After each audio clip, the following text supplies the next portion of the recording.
Bismillahirrahmanirrahim. وَلْتَكُنْ مِنْكُمْ أُمَّةٌ يَدْعُونَ إِلَى الْخَيْرِ وَيَأْمُرُونَ بِالْمَعْرُوفِ وَيَنْهَوْنَ عَنِ الْمُنْكَرِ. Assalamualaikum warahmatullahi wabarakatuh.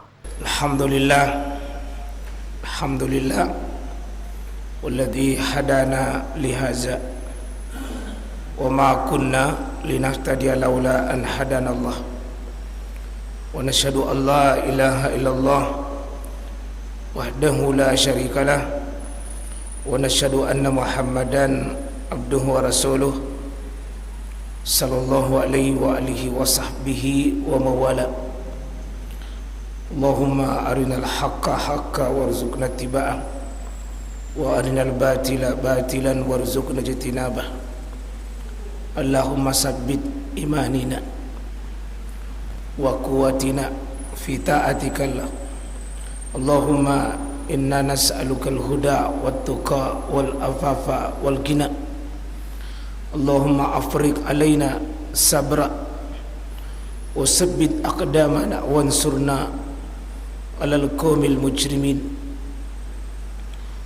Alhamdulillah ikhwa fillah rahimani wa rahimakumullah jami'a.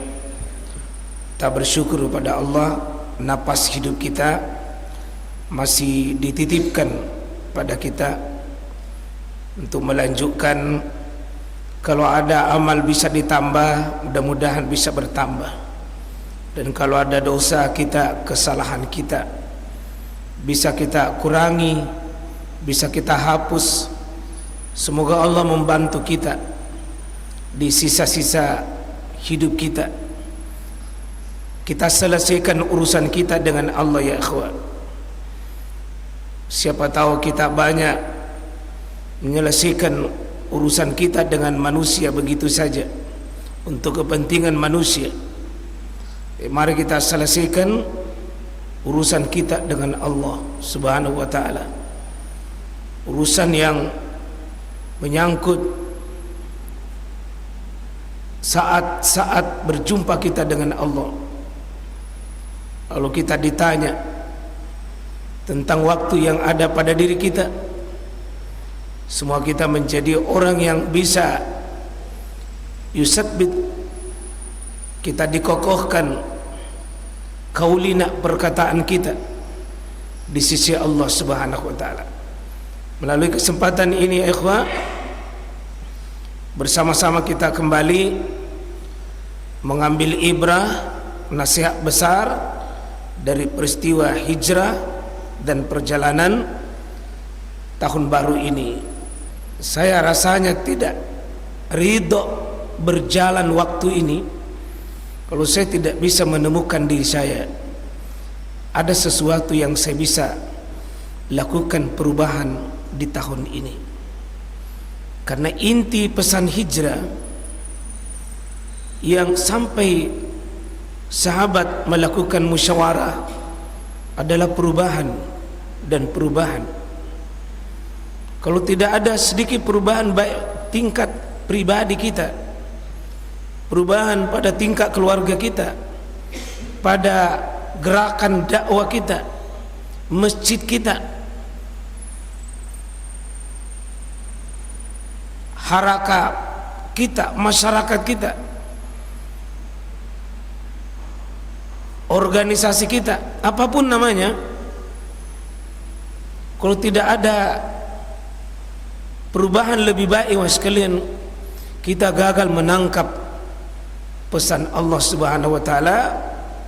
Auzubillahi minasyaitonir rajim. Innal ladzina amanu wal ladzina hajaru wajahadu fi sabilillah ulaika yarjuna rahmatallah.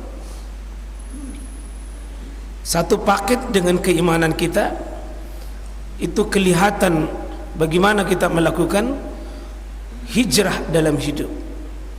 Hijrah pemikiran kita, pemahaman kita, hijrah semangat kita, hijrah motivasi besar kita, hijrah ibadah kita, hijrah akhlak kita, hijrah apapun yang menjadi bagian daripada ad-din kita.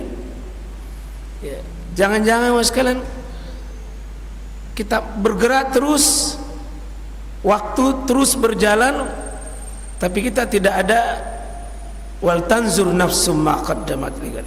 Hendaknya dihadirkan, Pak. Ya, jangan sampai kita gagal, habis waktu 1 tahun, tidak ada yang kita rancang untuk ke depan lebih baik. Harus kita punya semangat semua. Dan kalau kita lihat perjalanan hijrah Rasulullah SAW kan memang maut taruhannya memang. Auzubillahi minasyaitonirrajim. Wa iz yamkuru bikal ladzina kafaru.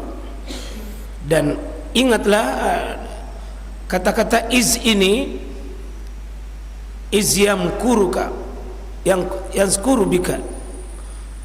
Dan ingatlah ketika orang-orang kafir itu membuat makar yang menghalangi dakwah Rasulullah SAW untuk liusbituk au yaqtuluk au yukhrijuk. Ketika Nabi bergerak untuk hijrah, 3 ini, dipenjara, diusir, dikeluarkan. Artinya hijrah ini bukan perkara mudah memang. Kita sudah sampaikan berulang-ulang, kekuatan kita di muhasabah sudah berhasil muhasabah, ada gerakan perubahan. Sesudah ada perubahan, dan tidak mungkin ada hijrah kalau kita tidak melakukan mujahadah besar. Dan semuanya ini butuh nizamnya ya mas sekalian. Ada kekuatan merapikan gerakan. Dan kita belajar dari Nabi SAW, ya, ketika mau hijrah ini nasihat saya kira kita butuh. Ketika Nabi mau ditangkap, mau dipenjara, mau dibunuh, ternyata Rasulullah juga melakukan ikhtiar besar. Seorang Nabi, puncak keimanan ketakwaan sudah sampai Nabi SAW, tapi tetap ada ikhtiar, ikhwan. Jadi ikhtiar bagian daripada takdir kita itu. Ikhtiar kita tidak boleh berhenti meskipun kita puncak pada ketakwaan dan ketaatan kepada Allah seperti Nabi. Jadi ibadah, ketaatan, kesalehan, ketakwaan itu satu paket dengan ikhtiar. Bagaimana ikhtiarnya Nabi SAW ketika beliau mau dibunuh? Ya, Rasulullah SAW juga membentuk tim sukses dakwah beliau, tim sukses hijrah beliau, sebagai sebuah ikhtiar, sebagai sebuah gerakan yang untuk bergerak sukses. Dan ini kami tangkap jamaah sekalian bahwa ternyata mengubah diri, bergerak, jika kita lakukan bersama sangat lebih baik dibanding kau lakukan sendiri-sendiri. Bukan Rasulullah tidak bisa hijrah sendiri sekalian, tapi Nabi mengajari kita kalau kita lakukan bersama, kalau kita lakukan secara terorganisir, ya, secara bahu membahu, pekerjaan itu lebih mudah, lebih terawat, lebih cepat, lebih berkah, dan lebih banyak faidah-faidah kebaikannya. Nah, ini dalam hal-hal tertentu pekerjaan ini dituntut kita bekerja secara bersama.